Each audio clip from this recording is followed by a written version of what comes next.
की, भारत माता की। मेरे प्यारे देशवासियों, मेरे परिवारजन, आज वो शुभ घड़ी है जब हम देश के लिए मर मिटने वाले, देश की आजादी के लिए अपना जीवन समर्पित करने वाले, आजीवन संघर्ष करने वाले, फांसी के तख्त पर चढ़कर के भारत मां की जय के नारे लगाने वाले अनगिनत आजादी के दीवानों को नमन करने का ये पर्व है, उनका पुण्य स्मरण करने का पर्व है। आजादी के दीवानों ने आज हमें आजादी के इस पर्व में स्वतंत्रता की सांस लेने के लिए सौभाग्य दिया है। यह देश उनका ऋणी है। ऐसे हर महापुरुष के प्रति हम अपना श्रद्धा भाव व्यक्त करते हैं। मेरे प्यारे देशवासियों, आज जो महानुभाव राष्ट्र रक्षा के लिए और राष्ट्र निर्माण के लिए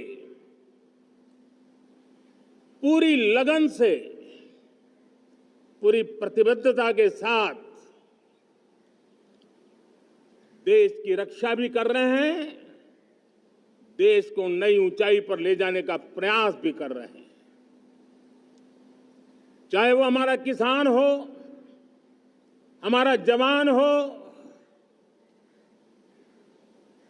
हमारे नौजवानों का हौसला हो, हमारी माताओं बहनों का योगदान हो,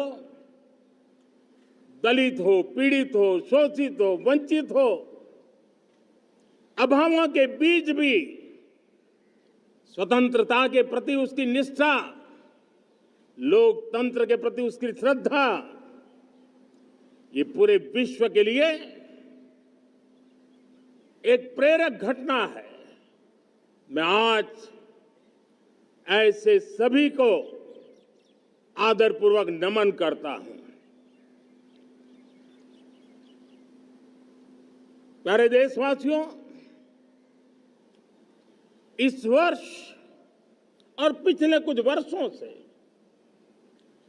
प्राकृतिक आपदा के कारण हम सबकी चिंता बढ़ती चली जा रही है। प्राकृतिक आपदा में अनेक लोगों ने अपने परिवारजन खोए हैं, संपत्ति खोई है, राष्ट्र ने भी पारावार नुकसान भोगा है। मैं आज उन सब के प्रति अपनी संवेदना व्यक्त करता हूं और मैं उन्हें विश्वास दिलाता हूं कि यह देश इस संकट की घड़ी में उन सब के साथ खड़ा है। मेरे प्यारे देशवासियों, हम जरा आजादी के पहले के वो दिन याद करें। सैकड़ों साल की गुलामी, हर कालखंड संघर्ष का रहा। युवा हो, बुजुर्ग हो, किसान हो, महिला हो, आदिवासी हो, उन्होंने गुलामी के खिलाफ जंग लड़ते रहे, अविरत जंग लड़ते रहे। इतिहास गवाह है कि 1857 के स्वतंत्रता संग्राम जिसको हम याद करते हैं, उसके पूर्व भी हमारे देश के कई आदिवासी क्षेत्र थे जहां आजादी का जंग लड़ा जाता था। साथियों, गुलामी का इतना लंबा कालखंड,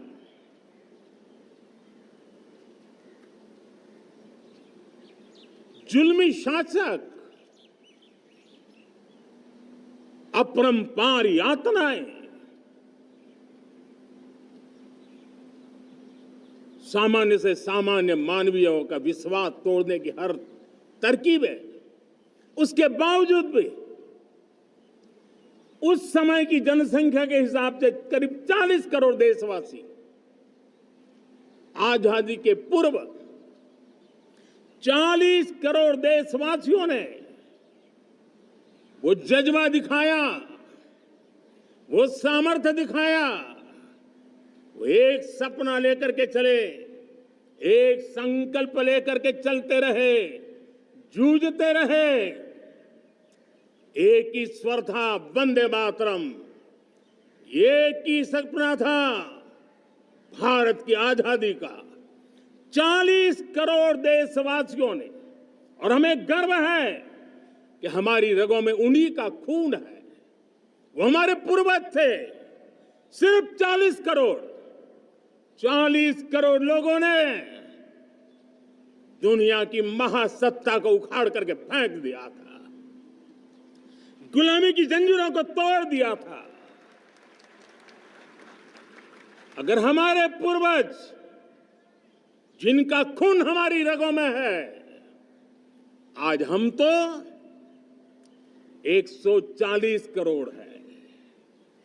अगर 40 करोड़ गुलामी की बेड़ियों को तोड़ सकते हैं, अगर 40 करोड़ आजादी के सपने को पूर्ण कर सकते हैं, आजादी लेकर के रह सकते हैं, तो 140 करोड़ देश के मेरे नागरिक,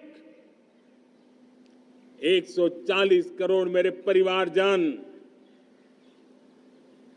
अगर संकल्प लेकर के चल पड़ते हैं, एक दिशा निर्धारित करके चल पड़ते हैं, कदम से कदम मिलाकर, कंधे से कंधा मिलाकर अगर चल पड़ते हैं, तो चुनौतियां कितनी भी क्यों ना हो, अभाव की मात्रा कितनी ही तीव्र क्यों ना हो, संसाधनों के लिए जूझने की नौबत हो, तो भी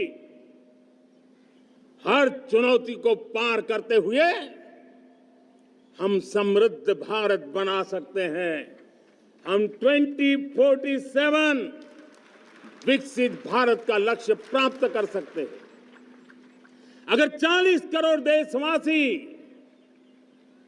अपने पुरुषार्थ से, अपने समर्पण से, अपने त्याग से, अपने बलिदान से आजादी दे सकते हैं, आजाद भारत बना सकते हैं, तो 140 करोड़ देशवासी उसी भाव से समृद्ध भारत भी बना सकते हैं।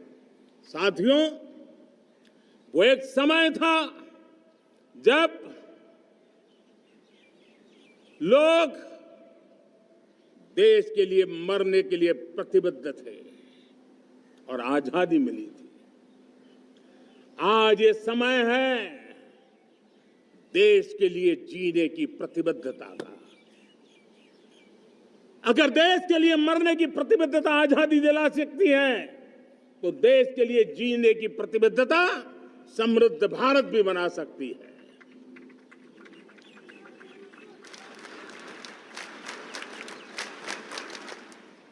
साथियों, विकसित भारत 2047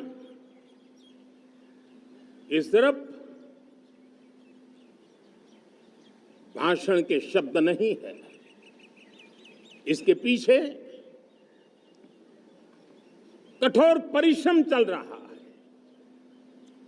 देश के कोटि कोटि जनों के सुझाव लिए जा रहे हैं और हमने देशवासियों से सुझाव मांगे और मुझे प्रसन्नता है कि मेरे देश के करोड़ों नागरिकों ने विकसित भारत 2047 के लिए अनगिनत सुझाव दिए हैं।